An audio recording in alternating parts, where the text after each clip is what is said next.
Good morning dear students. Myself Rani, Department of History of SNS College of Education. நாம் இன்னைக்கு என்ன பார்க்க போறோம்னா SEM 2ல Child Rights and Protection. அதாவது குழந்தைகளோட உரிமைகள் மற்றும் பாதுகாப்பு எப்படின்ற தலைப்பில் நம்ம பார்க்கிறோம். அதுல ஒவ்வொரு டாபிக்கா நம்ம பார்த்துட்டு இருக்கோம். இன்னைக்கு என்ன டாபிக் பார்க்கணும் அப்படின்னா குழந்தைகளின் உரிமைகளுக்கு எதிராக நடக்கும் துன்புறுத்தல்கள். குழந்தைகளோட உரிமைக்கு எதிராக என்ன துன்புறுத்தல்கள் குழந்தைகள் நடக்குது அப்படின்னு சொல்லி பார்க்கலாம். அது ஃபர்ஸ்ட் ஒன் பார்த்தீங்கன்னா உடல் ரீதியான துன்புறுத்தல். உடல் ரீதியான துன்புறுத்தல் அப்படின்னா என்ன அப்படின்னா குழந்தைகளை அடிக்கிறது, கிள்ளி வைக்கிறது, அப்புறம் அவங்களோட பர்மிஷன் இல்லாமே அந்த குழந்தைகளை அதிக அளவில் துன்புறுத்தி பார்க்கறது. அப்போ அந்த குழந்தைங்களோட மனசு வந்து பாதிக்கப்படுற அளவுக்கு நாம் நடந்துக்கிறது, அதுக்கப்புறம் சூடு போடுறது, ரொம்ப கண்டிக்கிறது, நம்மளை பார்த்தாலே அந்த குழந்தைங்க பயந்துக்கணும் அப்படின்ற ஒரு உணர்வோடு நம்மளோட ஆக்ரோஷமான முறையில் அந்த குழந்தைகிட்ட வெளிப்படுத்துறது.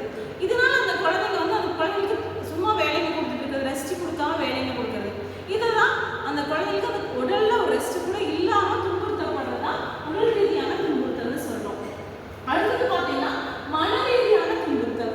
மன ரீதியான துன்புறுத்தல் பார்த்தோம் அப்படின்னா அந்த குழந்தைகளின் மனதை பாதிக்கிற வகையில பேசுறது, தீய வார்த்தைகளை பேசுறது, அப்புறம் நீ இப்படிதான் போவ, நீ வந்து உருப்பிட மாட்ட அப்படின்ற மாதிரி சார மாதிரி அந்த குழந்தைகளை திட்டுறது.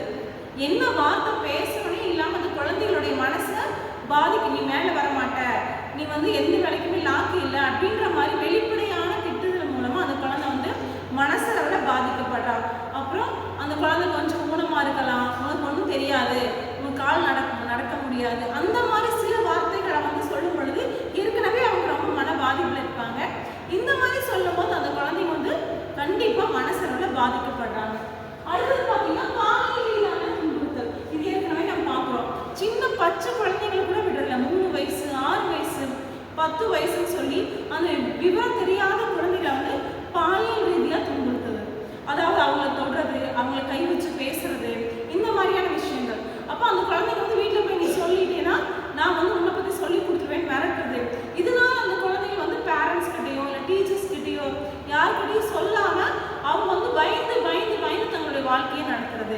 ஏன்னா இந்த மாதிரி சொன்னீங்கன்னா நீ தான் இப்படி பண்ணன, நீ தான் பண்ணனன்னு சொல்லி அந்த குழந்தைங்களை மிரட்டுறது மூலமா அந்த குழந்தைங்க வந்து அவங்களுடைய அந்த விஷயங்களை வந்து வெளியே சொல்ல மறந்துடுறாங்க. அதனால நம்ம என்ன பண்ணணும், முதல்ல இருந்தே நம்மள மேல யார் கை வச்சாலும், அதாவது ஆண்களை பொறுத்தளவுக்கு அவங்க கை வச்சாங்க, அப்படி தெரியாத நபர்கள் கை வச்சாங்க அப்படின்னா கண்டிப்பா வந்து நம்ம சொல்லி கொடுக்கணும். இந்த மாதிரி கை வச்சாங்கன்னா நீங்க வந்து சொல்லு.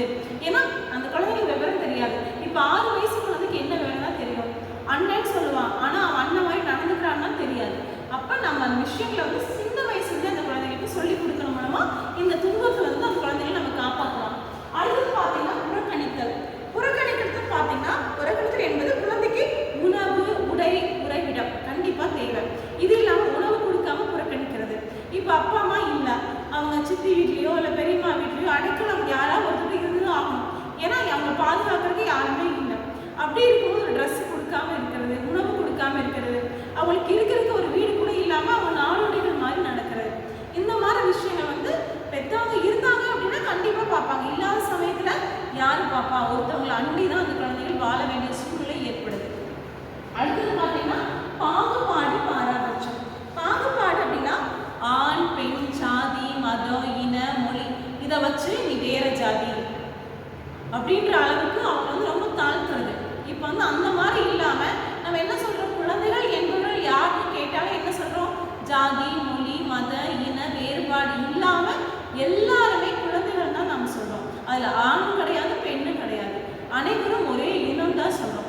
அப்படி இல்லாமல் அந்த ஜாதிகளை வச்சு இல்லை மதத்தை வச்சு அவங்கள தரக்குறைவாக பேசுறது, இந்த மாதிரியான கீழ்த்தரமான செயல்கள் செய்யும் போது கண்டிப்பாக அவங்க மனசளவில் கண்டிப்பாக பாதிக்கப்படுறாங்க. அடுத்தது பார்த்தீங்கன்னா குழந்தை தொழிலாளர்கள். குழந்தை தொழிலாளர்கள் ஏன் வராங்க, எதுக்காக அந்த அவங்க குழந்தை தொழிலாளர்கள் பெயர் சூட்டுறோம் அப்படின்னு பார்த்தா, ஒன்றா அப்பா குடிகாரராக இருப்பாங்க, இல்லைன்னா அம்மா நடத்து சரியில்லாதவங்களா இருப்பாங்க. இப்படிப்பட்ட காலகட்டத்தில் அந்த குழந்தை என்ன பண்ணும், தான் சாப்பிடணும், கண்டிப்பாக ஒரு வேளை சாப்பிடலினாலே கஷ்டமாக இருக்கும். அது 2 வேளை, 1 நாள் 2 நாள் சாப்பிடாம இருந்தால் கஷ்டம். அந்த குழந்தை படிப்பை பாதியில் நிறுத்திட்டு வேலைக்கு சொல்ல வேண்டிய ஒரு நிலை அந்த குழந்தைக்கு ஏற்பட்டுருது. இதன் காரணமாக அந்த குழந்தை என்ன பண்ணுது, வேலைக்கு போகுது, ஒரு கட்டட வேலைக்கு போகுது, இல்லைன்னா ஒரு ஹோட்டலில் வேலை செய்ய போகுது, ஏதாவது ஒரு பேப்பர் போட போகிறாங்க. இந்த மாதிரி சின்ன தன்னுடைய பசியை போக்கிக்கிறாங்க. இல்லை அந்த குழந்தைங்க கீழே தங்கச்சியோ இல்லை தம்பியோ இல்லை அக்காவோ யாராவது இருந்தாலும் அவங்களுக்கும் சேர்த்து இந்த குழந்தைங்க சம்பாதிக்க வேண்டிய ஒரு சூழ்நிலை காரணமாக தன்னுடைய படிப்பை வந்து அவங்க இழந்து போகக்கூடிய ஒரு நிலை ஏற்பட்டது.